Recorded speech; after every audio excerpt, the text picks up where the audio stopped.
The year of 1968 was a year of great chaos. It was not only a great year of change, it was a year of violence and the division of the country. Events such as the assassination of Martin Luther King Jr. and the assassination of Robert F. Kennedy.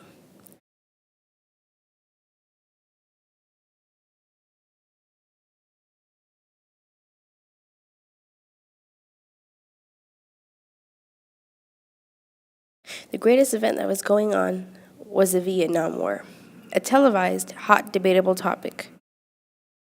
This was the source of all the protests, and even before the Democratic National Convention, there were still rallies against it. The anti-war groups were looking for every opportunity to showcase their opposition, and in the month of August, they were given the opportunity they were looking for. Chicago, the Windy City, famous for its rapid development, the site of the 1968 Democratic National Convention, where about 10,000 demonstrators and police gathered. For a whole week, this continued, protest after protest. There were many significant figures, such as Mayor Daley, and groups such as the Youth International Party and the Students for a Democratic Society. But what caused this event to spiral out of control? And who was responsible for the many injuries and police brutality? And what impact did this have on the future of America and the Vietnam War? On October 8, 1967, Chicago was announced to be the site of the Democratic National Convention.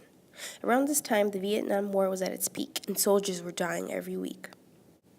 The anti-war movement was spreading across the nation, and especially on college campuses. The likelihood of them demonstrating at the Democratic National Convention was highly probable, and Mayor Richard J. Daley was preparing to handle all the anti-war protests. He guaranteed that Chicago would be a peaceful place for the convention to be held. He deployed his police department along with soldiers on standby. Mayor Daley did not grant the demonstrators permits to protest, but he knew that they were coming anyway.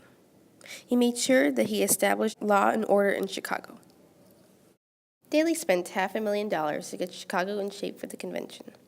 Firemen stood by to deter any thrown bombs, and he put about 12,000 police on 12-hour shifts. Illinois National Guard was also present, and there were about 1,000 FBI and Secret Service agents, along with 7,000 Army troops standing by. Daley quoted, "No thousands will come to our city and take over our streets, our city, and our convention." For this reason, Chicago was known as the police state. A year prior to the convention, news crew and demonstrators saw Daley as the one provoking the protesters. He seemed to be an appealing enemy, and he was a perfect person to rebel against.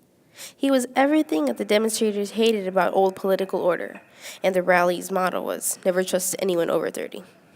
Daley was 66 at the time. There were many groups involved in the rallying, groups such as the National Mobilization Committee, Youth International Party, and the Students for a Democratic Society. They were all planning to attend this convention, and these organizations were planning ahead to hold demonstrations even before the convention. The National Mobilization Committee, Youth International Party, and the Students for a Democratic Society were all planning to attend this convention. The National Mobilization Committee was known for their demonstration at the Pentagon on October 21, 1967. This committee was formed with the objective to unite anti-war groups, and David Dellinger was the chairman of this organization. Dellinger, 52, was from New York City, and he was predecessor to Reverend James Bevel, who was from Chicago and worked beside Reverend Martin Luther King Jr. The MOB established a location in Chicago in preparation for the Democratic National Convention. A group that was most popular, which was named the Youth International Party, also known as the YIP, or Yippies. This program was organized in 1968 in New York City by Jerry Rubin along with Abby and Anita Hoffman. The goal of this group was to involve the hippies, or flower people, into radical political action. The Students for a Democratic Society weren't directly involved in the Chicago activities. They were formed in Port Huron, Michigan, in June 1962, and their main priority was colleges, and this ideal became the goal for all the organizations. They believed that if they could change the educational system, they could change society. Throughout the month of August, YIP were making crazy claims of what they would do in Chicago. For example, they were claiming that they were seducing the wives, daughters, and the girlfriends of the delegates. They also promised to drop LSD into Chicago's water supply. The Yippies gathered around a week before the convention, on August 17, 1968. They had plans not only to rally but to host a festival of life, to go against the war's festival of death. The main gathering location was in Lincoln Park, and throughout the month of August, the Yippies were trying to obtain permits for their marches and rallies. They also practiced techniques of civil disobedience and self-protection. They also nominated for president a 150-pound pig named Pegasus. The Yippies also hosted a festival of life to oppose the Vietnam War's festival of death, and this took place in Lincoln Park. Meanwhile, the Mobilization Committee organized political speeches and rallies. With only a couple days left, Chicago was getting ready to host the most chaotic convention of all time. August 25th, 1968 was the first day of the Democratic National Convention. CBS News covered the scene throughout the week, and the convention had been depicted grim and bloody. There was entire footage of the Chicago police bringing down crowds of unarmed anti-war demonstrators, and Daley was portrayed as an American tyrant.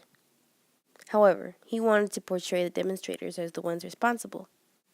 He goes on to say, the anti-war demonstrators who had converged on Chicago were nothing less than terrorists. They came here equipped with caustics, with helmets, and with their own brigade of medics. They had maps locating the hotels and routes of buses for the guidance of terrorists from out of town. Daley claimed that the leaders of the anti-war movements were communists. On Wednesday, August 28, 1968, when the Democrats were getting ready to select a presidential and a vice presidential candidate, the tensions on the lakefront grew. Later at 8 p.m., the main event happened at the intersection of Michigan and Balboa Avenue, in front of the Conrad Hilton Hotel. A police riot took place. Officers beat and kicked demonstrators. This was later known as the Battle of Michigan Avenue. Not only were demonstrators harmed, but bystanders and news crew were affected as well. There were reports of their belongings being taken away from them, such as their notebooks or cameras. By the end of the week, there were more than 100 civilians hospitalized. Mayor Daley's justifications for what was going on in Chicago were due to extra precautions because of the assassinations of JFK and RFK. He also heard that there might have been a conspiracy to assassinate the delegates, along with Daley himself. We can see today that people back in 1968 took a stand. They stood up for what they thought was right. They took a chance, and even though they were brutally beaten, they still made a difference. Similar to what's going on today, people are still standing up for their beliefs, standing up to make a change in this world, standing up for others who cannot stand up for themselves. Every day, people are taking the stand, and it will continue on for generations to come. We need others to take the stand. Taking the stand gets the job done, and taking the stand makes the world a better place.